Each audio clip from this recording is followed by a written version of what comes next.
So, is this Sparta? No, it's not. But there is a Spartan fantasy book tag that we can talk about.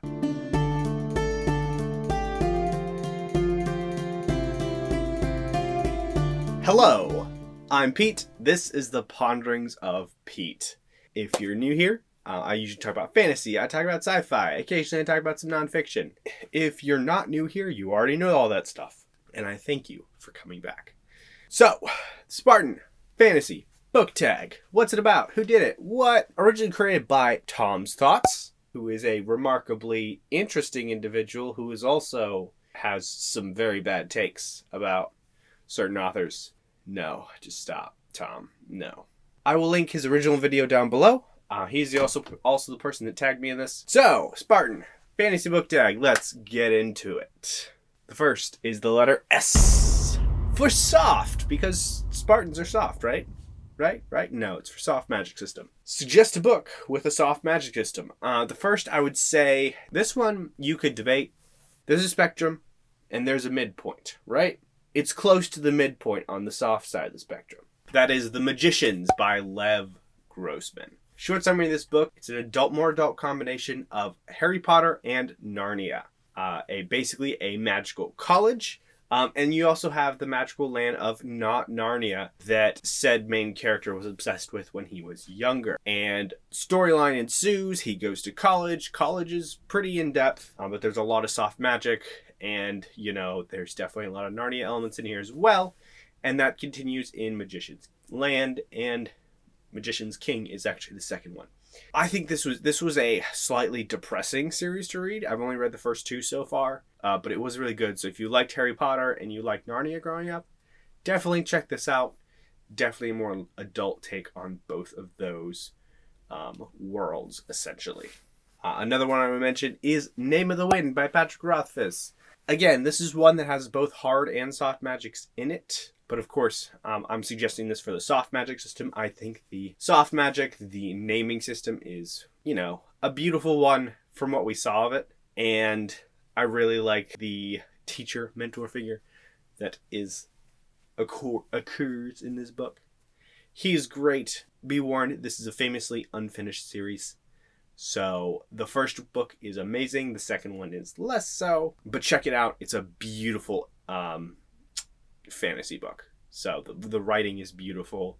It does take a little bit to set up, but it is well worth it to read at least the first book in this series.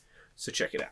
Another soft magic book that I really want to recommend is Long Price Quartet. You've heard me talk about this if you've, been watching me for any length of time. And if you, are new, Long Price Quartet is amazing. LPQ is a political economic fantasy that is absolutely beautiful.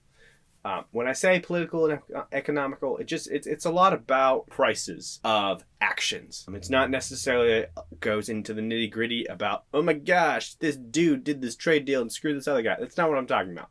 It's more on the political side of things, but not intensely tied to one government for most of it.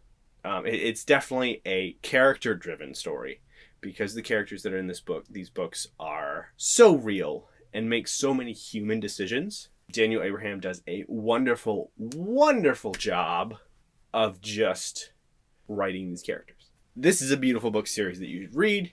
I have a series review that'll be linked up there. And my last one that I'm going to recommend for this one, I'm not going to do 4 for all of them, I promise you.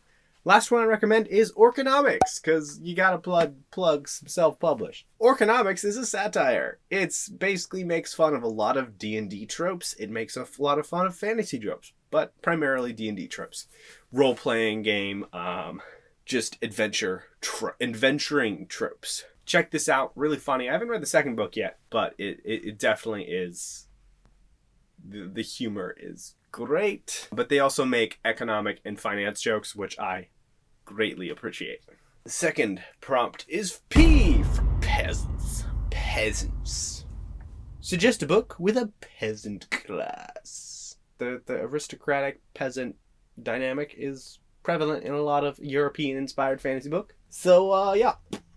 First off, Red Rising, because this is I think that I would agree. I would argue that Red Rising is sci fantasy. There's a peasant class, because it's all about class. Red Rising is about Darrow, who is a red. There's a tier list based on colors.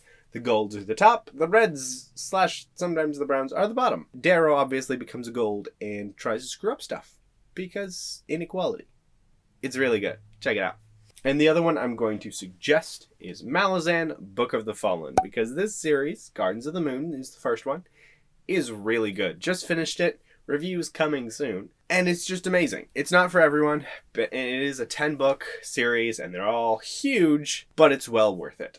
The best way to describe this is more of a postmodernist fantasy. The author definitely takes tropes and turns them on their head a lot, but not always. Sometimes he subverts them, sometimes he just ignores them, sometimes he does other things. I think this author is... Stephen Erickson is really good at just writing a really in-depth world, because he is an anthropologist, and writing a multi-tiered, huge storyline that all comes together well at the end. So check out Malazan, Book of the Fallen, if you just want a big book that you can make, big set of books that you can make a house out of, because they're bricks. And next we have A for Aristocracy. First recommendation, Emma. There was an aristocracy during that period of time, I'm pretty sure. That's what Emma was. Pretty much any Jane Austen novel, because you have servants, you have people that work in the fields, and you have the main characters. So if you want to read about a time period where the aristocracy definitely had main character syndrome, Emma, Sense and Sensibility, and any other Jane Austen novel. Check them out. Also Malazan, Book of the Fallen, because there's definitely an aristocratic class. But you don't see them much for reasons. They, a lot of time they did.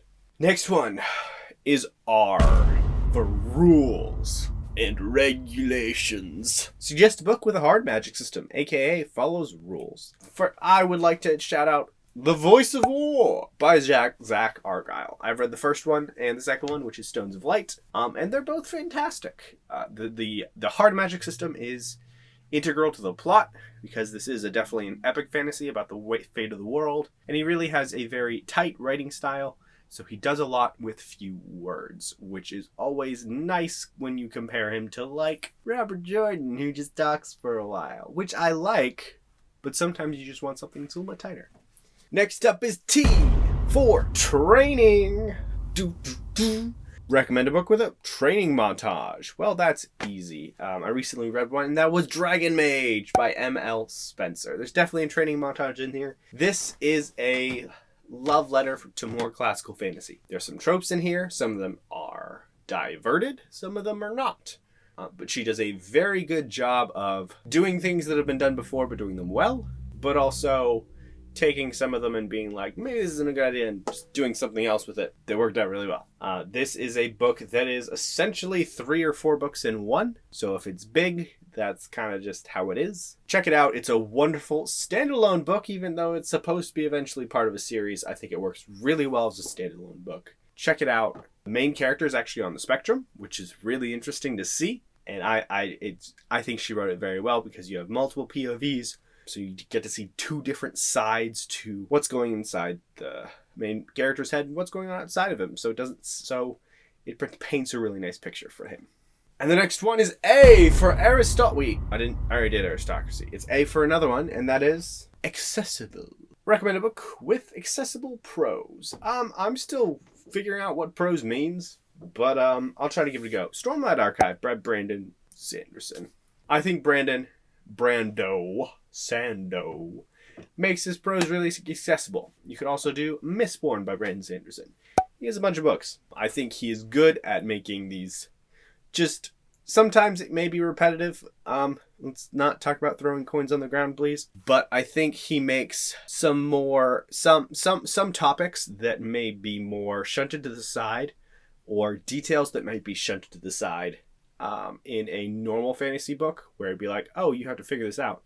He kind of definitely lays things out a little bit better so that a lot more people are able to understand it, especially in the Stormlight Archive. Like, they're thick for a reason, but they're really good books, and he's really good at writing inside people's heads with certain mental issues. So yeah, check out the Stormlight Archive. It is an unfinished series. Check out Mistborn. I mean, he'll be writing for the next till he dies, so we will see an end eventually, but he'll be writing for a long time. And he's a machine, so can you read faster than he writes? Oh. Next up, the last one, N for Nightmare. Suggest a book that gives people nightmares. I don't read horror that much. I think I've read like maybe one horror book in my life, maybe. But I'm going to suggest a not-horror book. That is Children of Time by Adrian Tchaikovsky. And why does this apply? Well, this book has spiders in it. Specifically, about half of the book is a POV of intelligent spiders. And let me tell you, that first description of a primitive spider was pretty detailed. I was like, you know, if I was scared of spiders, I wouldn't like this description. It'd be weird. So if you're scared of spiders, this book might not be for you. But it's a really good book about the development of a spider race from primitiveness to almost space travel. But it takes place over thousands of years. I think Adrian did a wonderful job in spreading out the POVs, or spreading out the years and making it make sense. But it's a history of them, along with a history of humans that are in the middle of slower than light travel, but they're also trying to figure out their place in the universe. The spiders are developing due to a virus that was released on their world, and they're developing very quickly due to this virus. So it's really interesting to see that and then see the storylines collide, see what happens. I recently read that and really liked it. Really cool sci-fi book, so check it out. Last part of the tag part that I forget about half the time, that is tag people. I'm going to tag people that I did research that they hadn't done this tag before, but they may have been tagged before. So the first one is going to be Michael Nip, since he's coming back to BookTube, which is exciting, and he's, you know, it's good to have him back after his wife just had a baby. He's spent a lot of time with his family, which is great, but we're happy to have him back on BookTube. Really funny guy, really just top tier entertainment, and he also has a gaming channel as well, which is Press Extra Revolution, where him and some other people just talk some stuff about gaming, whether it's PC, Nintendo, because yes, and then they explain why Waluigi should be in Smash, obviously. The next one is Alan from the Library of Alexandria, who is also part of the Press Extra Revolution gaming channel. It's Alan. If you haven't heard of Alan, and you're in this circle, go check him out. He is a great guy. He's the one that got me onto LPQ. He's also gotten me onto KJ Parker and a few other great authors. You know, it's always great to have, you know, a booktuber whose tastes really align with yours. So check him out. And then last person I'm going to tag is Jake from The Bookish Drummer. Jake is primarily a Stephen King booktuber. He knows a lot about Stephen King, so check him out if you know that. And of course, like his name states, he is a drummer. He also has cute dogs. Check him out. He's awesome. And all three of you guys are tagged. So, if you liked the video, hit the like button. If you have any thoughts about the books I talked about, tell me down below. Thanks for watching, and remember to get some sleep and rest, because that's important.